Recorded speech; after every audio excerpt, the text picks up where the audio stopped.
Before the space race, there was a major race between world powers on who would be the first to locate this city.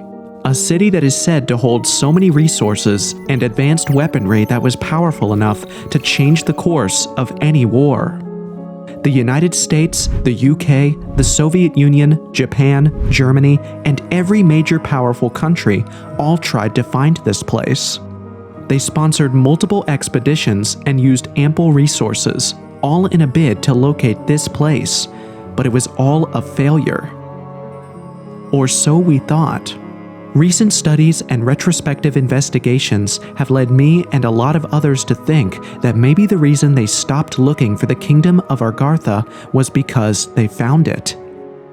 And despite what these countries say about this place not existing, their behavior says otherwise, that they have indeed found not just one, but multiple entrances to the inner kingdom of Agartha. The Kingdom of Agartha is a legendary place that is said to be located at the very heart of the planet, deep underground.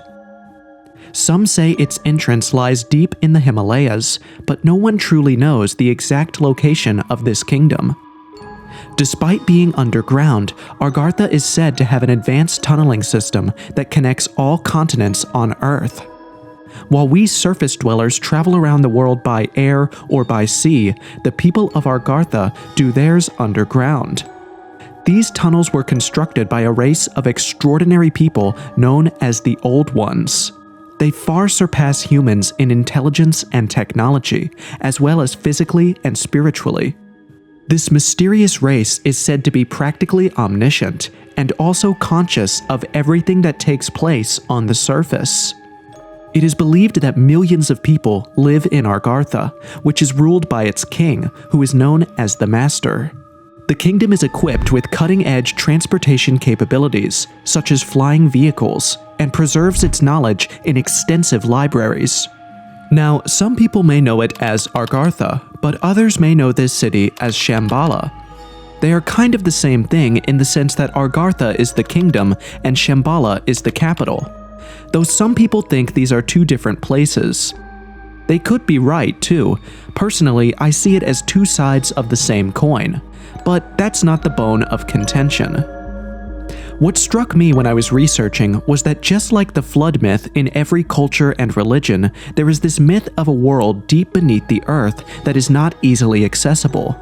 In an ancient Mayan text called the Popol Vuh, there is the story of Xibalba, an underground civilization. Chigamaztoc is the place where the Aztecs believed they had emerged to live on the surface of the earth. The name literally translates to 7 caves, and researchers are actually looking for it, and some even think they found it. Subterranean realms and cavern spirits were also described in African and other Native American traditions. The Sumerians referred to it as Kur, which means a void space or home of the dead. The Babylonians, on the other hand, labeled it as Urkala. The Chinese call it Diyu, and the Japanese call it Yomi. Myths of an underground world were prevalent in all religions, including Islam, Greek, Roman, ancient Egypt, and so on. The lore is quite voluminous. Even the Bible talks of a world below. In Exodus 20, verse 4, Moses says, "You shall not make for yourself a divine image with any form that is in the heavens above, or that is in the earth below, or that is in the water below the earth." And there are multiple talks of a world below. It's one thing if one or two religions agree on a certain thing, but when almost all cultures in the world talk about a world beneath the earth, you have to pay attention. Multiple cultures from Hindus, Buddhists, Native American tribes, Celts, and others all convey a similar story of human origins, mythical races, or even gods living in deep caves away from our surface world. One of the earliest references to a subterranean world comes from Hindu mythology, which talks about Patala, a realm beneath the Earth's surface inhabited by serpent-like beings called Nagas. This could be what some people might call lizard people. Patala is often depicted as a paradise with advanced technology and great wisdom. However, the concept of Shambhala was introduced in Buddhist traditions, notably those that originate from Tibet. Shambhala is described in the teachings of Tibetan Buddhism's Kalachakra as a realm where a future king will appear to assist humanity during times of tremendous turbulence, aligning with the idea of Aghartha as a source of ultimate wisdom and salvation. In addition to having a population of at least 20,000 people at the time the city was constructed, it also has a geopolitical history that is documented in the ancient Buddhist literature known as the Kalachakra Tantra. Additionally, it is thought that the same civilization was depicted by the pre-Buddhist religion of Tibet, which is known as Bon. Even though most Buddhists in the modern day maintain that Shambhala resides in a purely spiritual plane, it is evident that in many early traditions and teachings, Shambhala or Agartha was considered to be a physical place that was accessible. In such, according to Bon, the gateway to this civilization is located to the west of Mount Kailash, and if you know about Mount Kailash, you would know how true this might be. But who exactly are the Agarthans, and how did they come to be? Well, if this story I'm about to tell even has a hint of truth, then it would seem we are the aliens and not the other way around.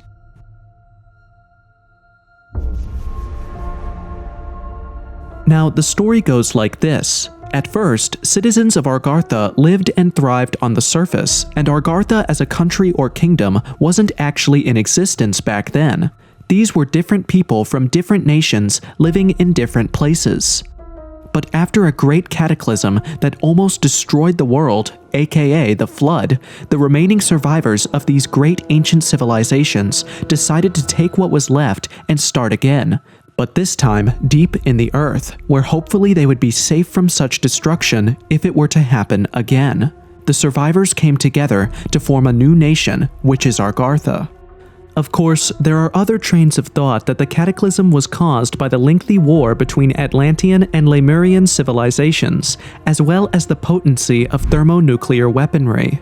So imagine instead of shooting guns and at most airstrikes, they were using nuclear bombs consistently, which was ultimately responsible for the sinking and destruction of these two extremely advanced civilizations. Some believe that the Sahara Desert, the Gobi Desert, and the Australian outback are some of the examples of the destruction that came from the war. In order to provide a safe haven for the people and to protect the precious records, teachings, and technologies that were highly valued by these ancient societies, the sub-cities were established deep in the earth.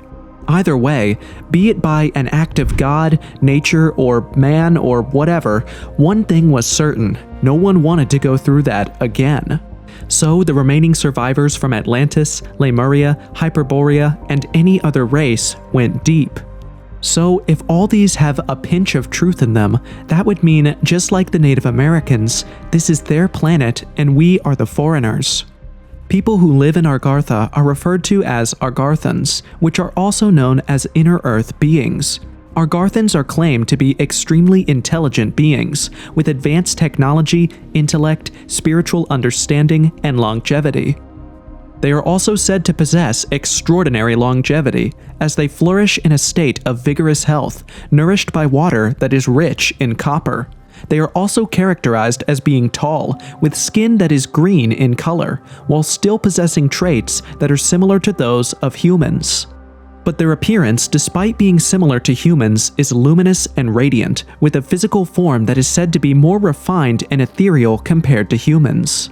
They wear clothing that is simple yet elegant, sometimes including symbols and designs that reflect their advanced culture and knowledge.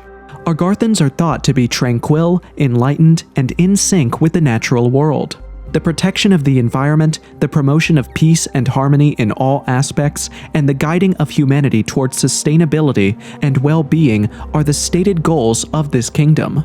As a result of their exceptionally strong psychic talents, it is thought that Agarthans are able to dwell in both the physical and spiritual realms simultaneously. This enables them to communicate with certain people and other beings.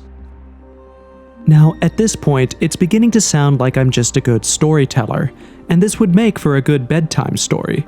But what if I told you that this was more than a story?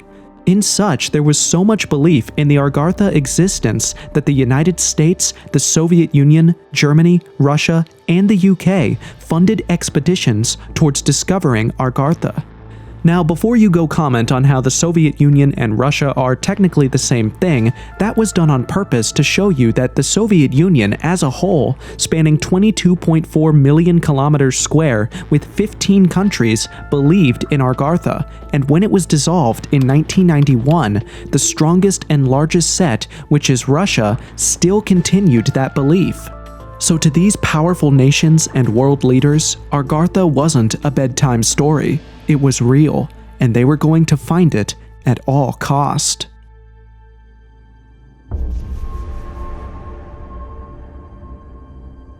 In 1923, Nicholas and Helena Roerich, skilled husband and wife, took a journey deep into the Tibetan Himalayas with the funding of American sponsors. The true nature of this trip is still shrouded in controversies and mystery. The crazy thing is that the Roeriches were actually known believers in the Agartha story. They didn't hide their faith even when working with pragmatic people. The Roeriches were known for their belief and practice in the occult and in their search for Agartha, or to be more specific, Shambhala.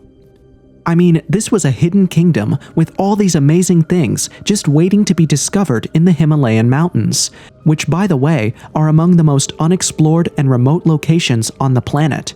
So it was looking possible that this could be the place. All that was required was to locate it. It was December of 1923 when Nicholas Roerich landed in the frostbitten chill of Darjeeling, British India. Darjeeling is a city of tea plantations and Buddhist monasteries located at the foot of the eastern Himalayan mountains. He was somehow able to convince the local authorities that he was conducting an archaeological expedition to document the art and culture of Central Asia. But this was a lie, because a substantial amount of evidence, including his notebooks and drawings, as well as the peculiar occurrences that occurred throughout their journey, would later reveal that Roerich's true objective was to find the entrance to Agartha. In addition to Nicholas, his wife Helena, their son George, and a group of 6 associates went on the journey. This expedition would span 5 years, 21,000 feet of elevation, 35 mountain crossings, and 15,000 miles of undiscovered roadways, and by the time it would be over, 5 of them would come back home as corpses. Not only that, but spies from the UK and the Soviet Union, and even American spies, were following Roerich, hoping that he would lead them to this city. During their journey, Nicholas would use 2 distinct notebooks to document his journey. One of the books was purely scientific and logical. After all, it was an expedition, and you would need to record things that others can use. The other book was mostly esoteric. This was likely his diary, where he would freely talk about the strange things he saw, the dreams he had, and other strange visions. This was where he grew as an artist and drew more than 500 paintings about his vision and experience in the Himalayas. Through his diaries, we saw some of the challenges they faced, like extreme winds and scurvy, caravan looters, and even poisonous grass that killed their horses. As time passed, and the more he ventured into searching for Agartha, the more he was witnessing things that couldn't be explained. The mystic started recording sightings of weird lights and fire that were occurring over their camp. While the entries in his scientific journal were fewer and sparse, his esoteric journal became more and more full of visions, stories, and puzzles. There is a belief that as one approaches the entrance of Agartha, their thoughts grow more vague. This is due to the fact that the aura of the city itself begins to enter the mind. This aura is said to be so spiritually potent and physically complex that it cannot be articulated by means of communication that is common to normal humans. On the other hand, it seemed as though Nicholas was receiving communication from a very powerful being. He started representing a character in his paintings that he thought was the messianic king of Agartha. This was a being who, according to ancient prophecy, was destined to emerge on Earth for the ultimate destruction of the wicked, the renovation of creation, and the restoration of purity. He began to draw this image obsessively. Nicholas's diary also had descriptions of a flying craft which was witnessed by 7 members of their crew. This was one of the final occurrences that Nicholas wrote in his diary. The fact that this incident took place 24 years before the public began to take an interest in UFOs makes it noteworthy. Simply in his own words, "On August 5th, something remarkable. We were in our camp in the Kukunar district, not far from the Humboldt chain. In the morning about 9:30, some of our caravans noticed a remarkably big black eagle flying above us. 7 of us began to watch this unusual bird. At this same moment, another of our caravaners remarked, 'There is something far above the bird,' and he shouted in his astonishment.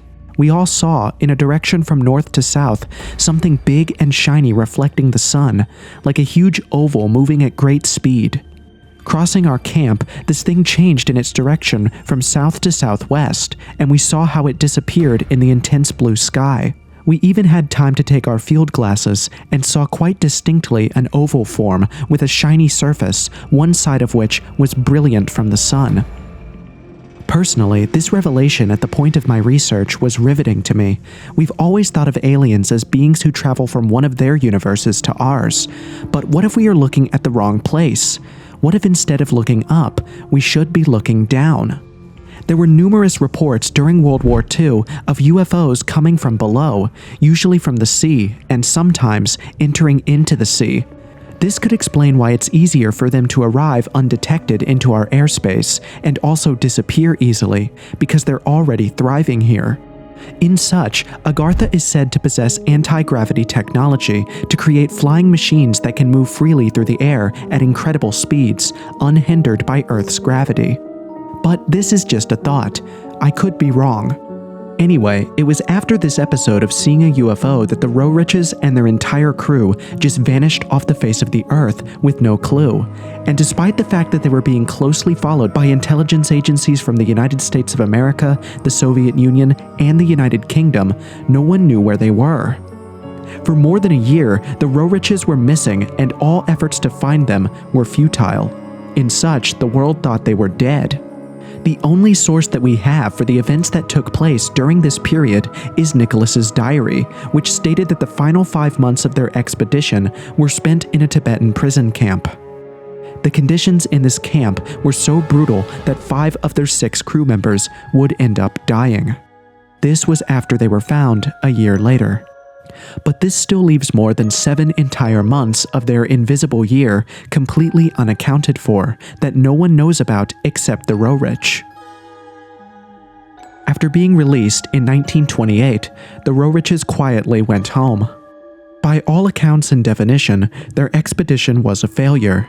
But what if they didn't fail? What if their true mission of finding Agharta was a success?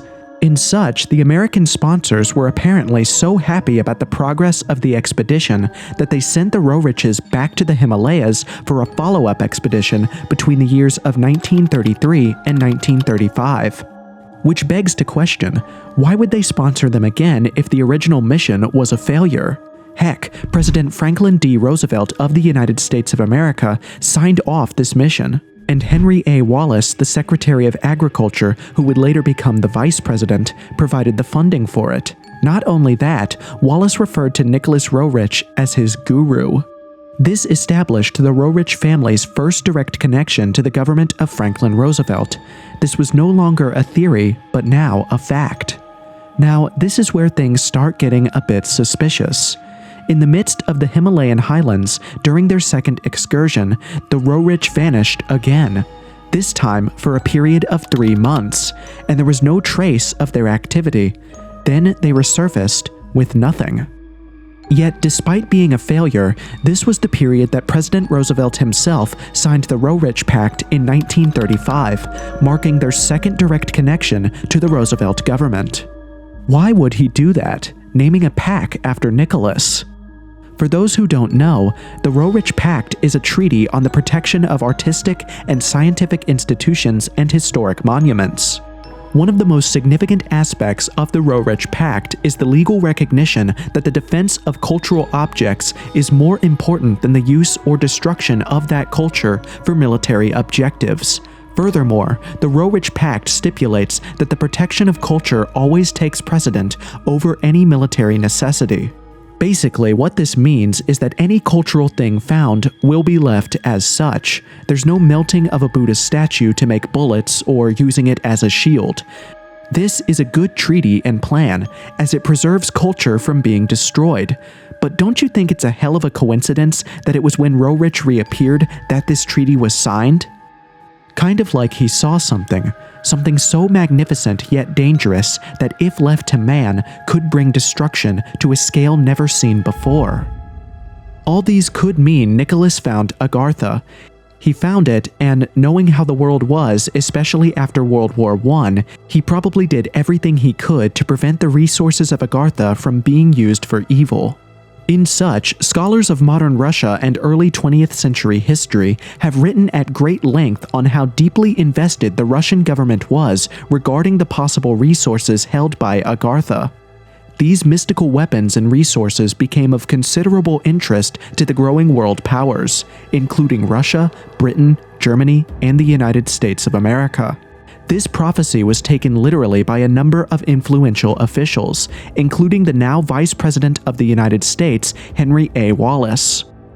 And from Russia, we have Gleb Boki, the head of the Soviet secret police, a man who was obsessed with occultism and, in particular, the supernatural aspects of Buddhism. Boki personally had traversed the Himalayan peaks in search of Agartha, but failed to find it. He had also organized a large-scale expedition to find the Hidden Kingdom, which also failed.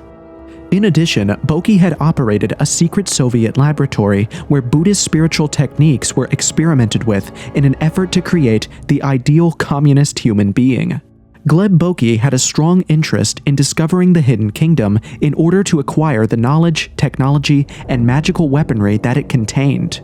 He intended to repurpose these resources for the purpose of achieving its goal of dominating the globe and achieving glory for the newly founded Soviet Union. This man was also said to be heavily involved with the Roerich and spied on them. Now, I understand some of you might already have criticism of the Roerich, especially as they were known as mystics. Heck, the idea to find Agartha was given to them through a psychic meditation medium, so I understand your skepticism, which is why this next person's story sounds more convincing. I'm talking about none other than Admiral Richard E. Byrd. Admiral Richard E. Byrd was one of the most decorated officers in the U.S. Navy. He is the only person in history to have 3 ticker tape parades in New York City, one in 1926, 1927, and 1930, given in his honor. He was also one of only 4 American military officers in history entitled to wear a medal with his own image on it. When it comes to accomplishments, authenticity, and awards, there is no one like Richard E. Byrd. But what Byrd was mostly known for was his expeditions. He explored places no one wanted to go. To put it another way, Byrd's goal was to constantly be the first in everything. The fact that he had so many first awards associated with him may be due to the fact that it was something he thought of as an obsession. For example, at the age of just 41, he became the first and youngest admiral in existence. Now, this is like a portfolio to show you how logical and pragmatic this person was, and yet even he encountered something that he couldn't explain. Admiral Richard Byrd came into contact with the Agarthans during a mission in Antarctica. PDFs of his secret diary have been circulating for the last few years, which allegedly recorded his encounters in early 1947. Byrd was in Antarctica at the time for Operation High Jump, which was the establishment of an American research base.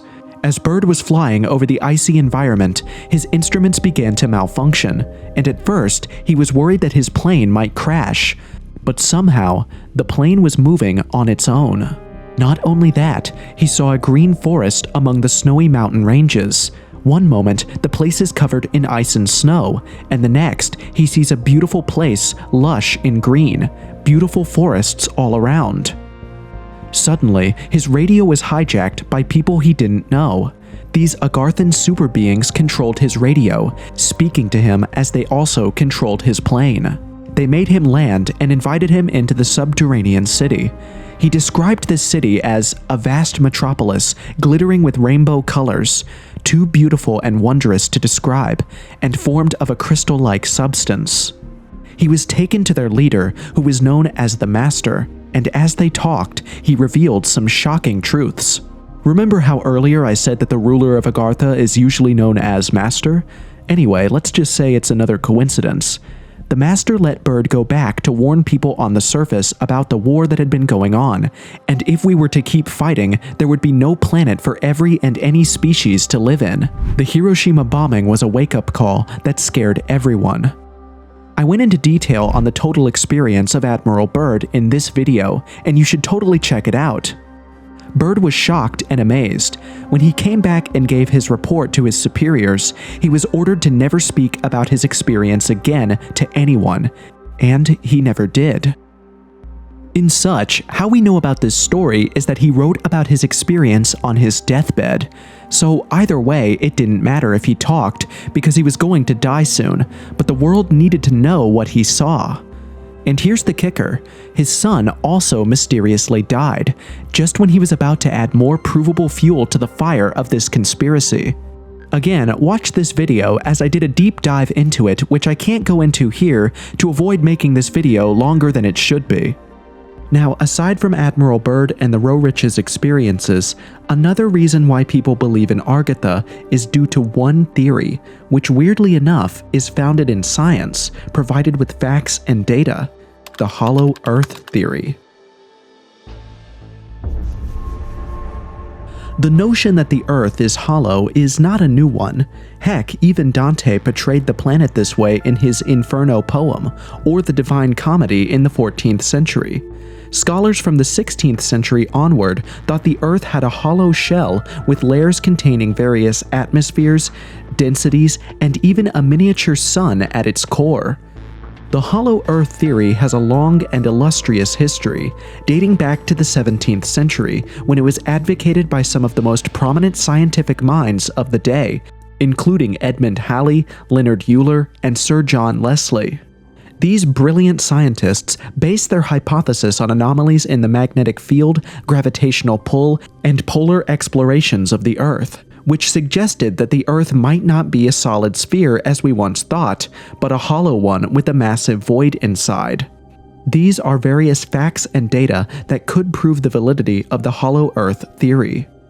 For example, on average, the thickness of the Earth's crust is only approximately 40 kilometers, and it accounts for less than 1% of the total volume of the planet. The rest of the planet mainly comprises of molten rock and metal, which science needs to understand better to even make some assumptions. Pockets or layers of solid matter within the Earth's interior have shown that they could host unknown life forms, or in this case, civilizations if need be, and this is just from the quote-unquote surface. One of the best physical examples of this is the Kola Superdeep borehole. Currently, the Kola Superdeep borehole holds the record for the deepest artificial hole dug on the surface of Earth. It was a project done by the Russians, and it was dug as far as 8 miles, or 14.4 kilometers. For a majority of people who do not have a complete comprehension of how deep and wide this hole is, the Kola Superdeep is so deep that both Mount Everest and Mount Fuji combined can fit in it well, or the entire Mariana Trench. We also did a deep dive video on the Kola Superdeep, and you can watch it as well.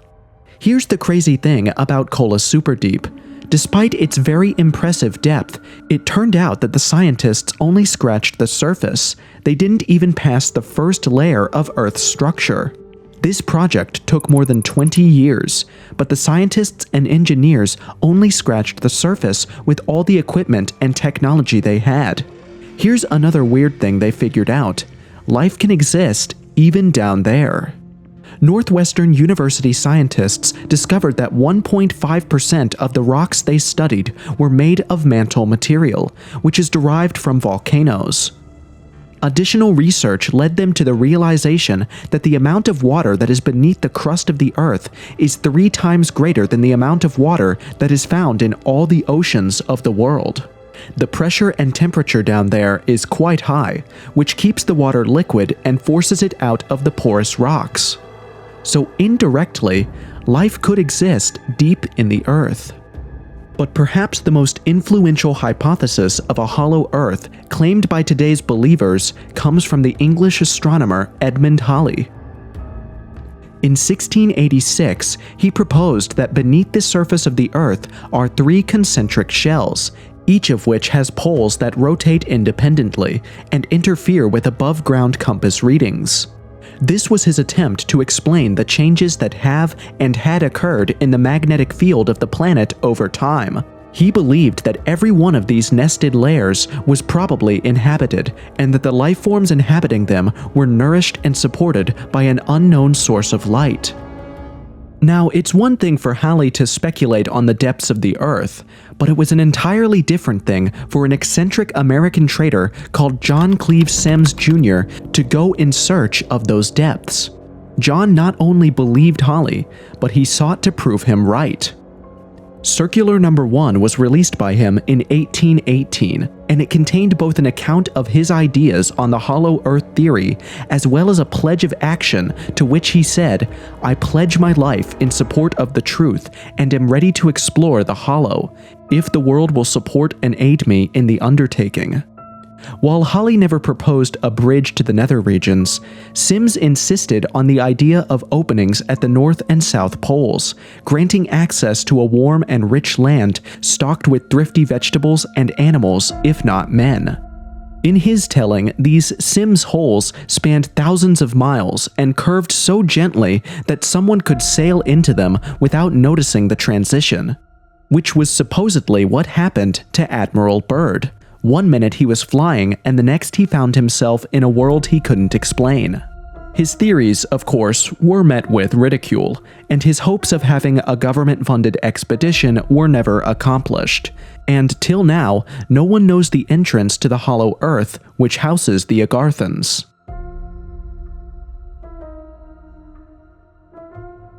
Some still believe the entrance to Agharta lies in the South Pole and North Pole. The polar regions are among the most enigmatic and unknown regions on our planet for a number of reasons.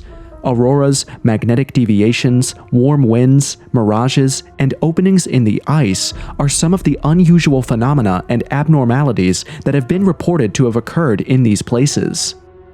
And while the North and South Poles are strong contenders for the entrance to Aghartha, there are schools of thought that there are, in fact, multiple entrances. Over the years, numerous writings and beliefs have put up the idea that there are multiple entrances to Aghartha.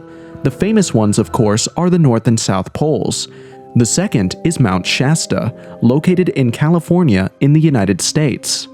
Aghartha is frequently referred to as having its entrance located on Mount Shasta, which is a volcanic mountain located in Northern California.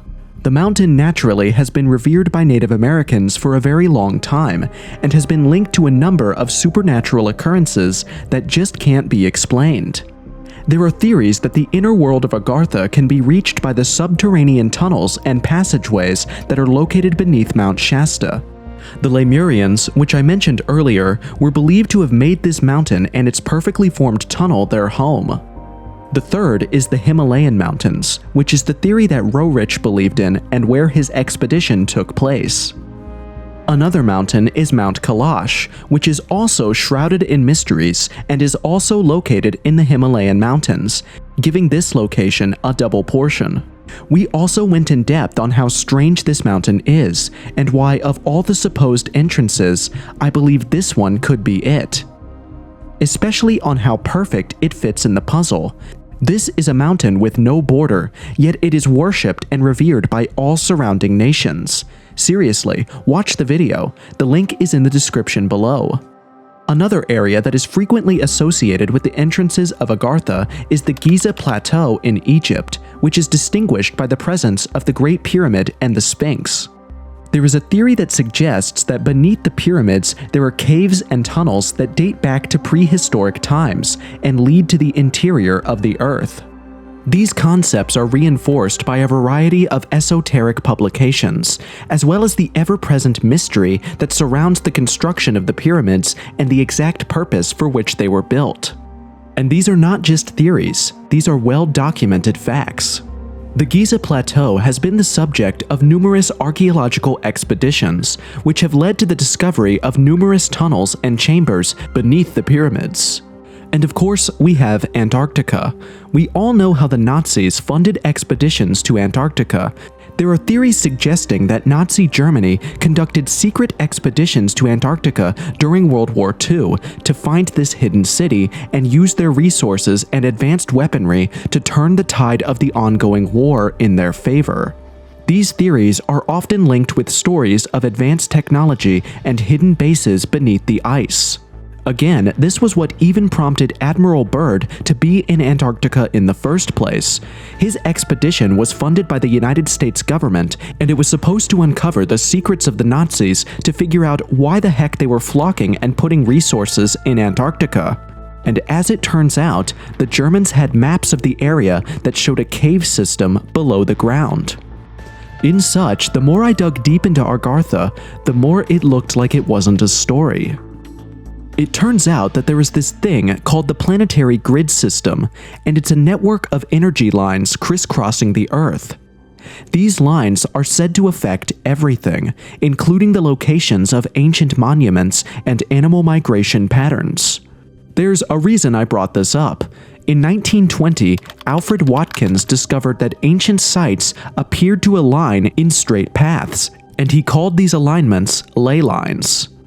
To simplify, he was saying the pyramids weren't randomly placed, it was done strategically. The Stonehenge, too, was arranged perfectly, and so much more. Nothing was done randomly, it was all planned out, and the location was picked perfectly for these ancient monuments.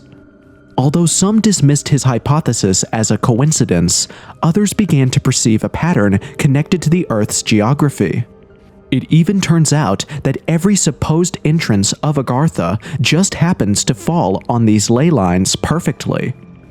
Personally speaking, too many resources and manpower had been used on this myth. It wouldn't be so unless they were sure of something concrete. And before I knew it, I found myself asking, does Agartha exist?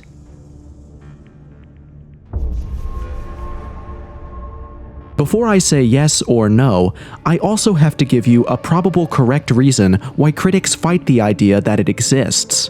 1. There is no proof. No one provided pictorial proof or video evidence to show that Agartha exists. All accounts are from "I was told" or "I got a psychic message," and that's not enough proof. To make matters worse, some people, and I mean mystics and spirituals, do say that while Agartha does exist, it does on a spiritual plane. You can only access it through intense meditation or spirituality, so they are even criticizing their own self. However, in ancient texts, it looked more like Agartha had a P.O. box because of it existing right here on Earth. So which is it? Spiritual or physical? Honestly, I don't know. As for Admiral Byrd, if you want to know if it's true or not, you just have to watch the video we made on it. I'm joking, but seriously, you should watch the video. I only summarized a great detail of his voyage. But there are reports that his diary was fake, and Admiral Byrd never wrote it. Now, the water found inside the Earth is real.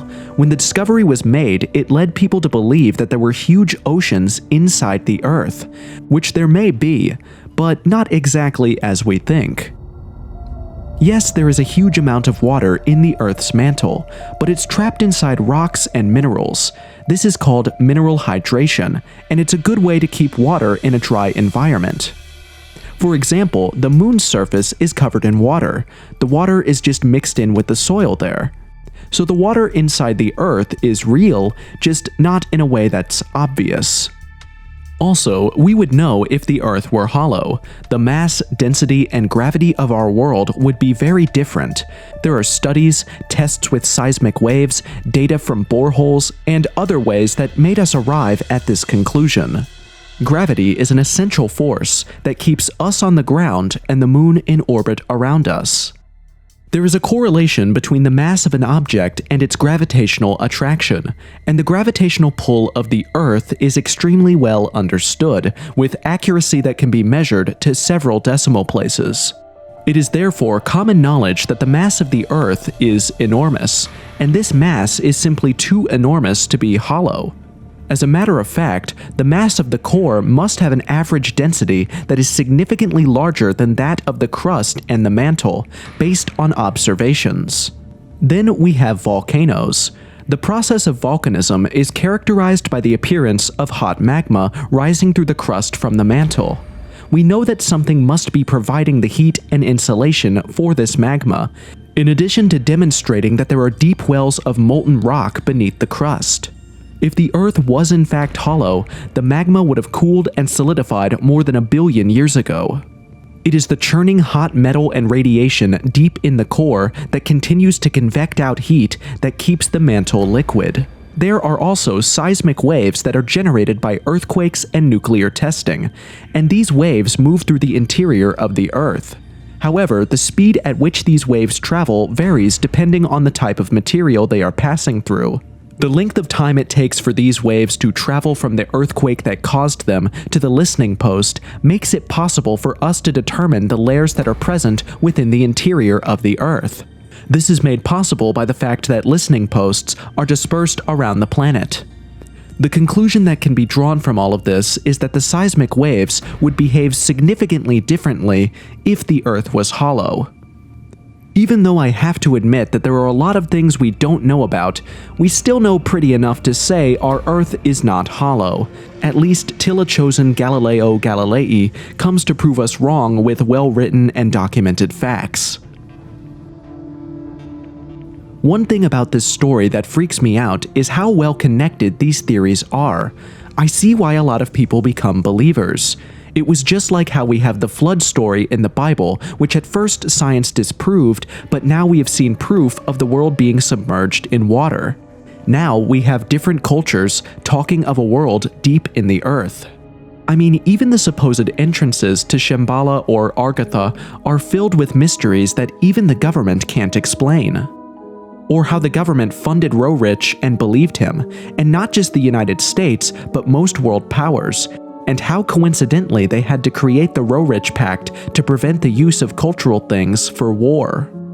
Even Antarctica has a pact that prevents people from living or visiting there. I mean, you can visit Antarctica, but only on a guided tour. You can't, like, pack up your bag and relocate. It's the one place, despite our differences and cultures, that all governments in power agree not to take or touch or invade. It's just weird to me, that's all.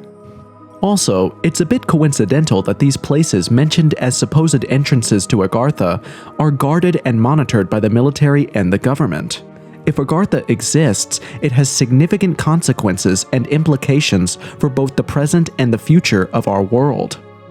Agartha existing would mean that we are not the only beings on this planet. Rather, we share it with another race who may have a different history, culture, and intelligence from us.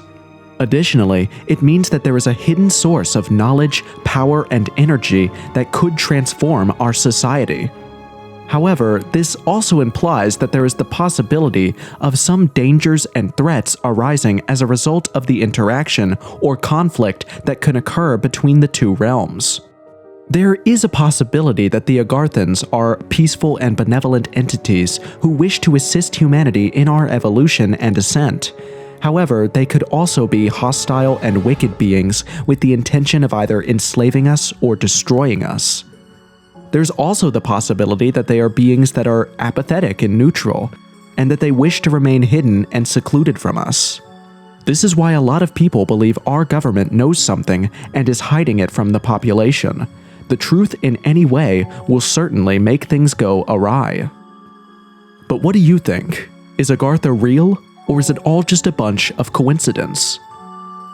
Earlier, I mentioned Mount Kailash, and honestly, of all locations that could be the entrance to Agartha, if Agartha exists, I strongly believe this would be the entrance to it, and this video explains why I certainly think so.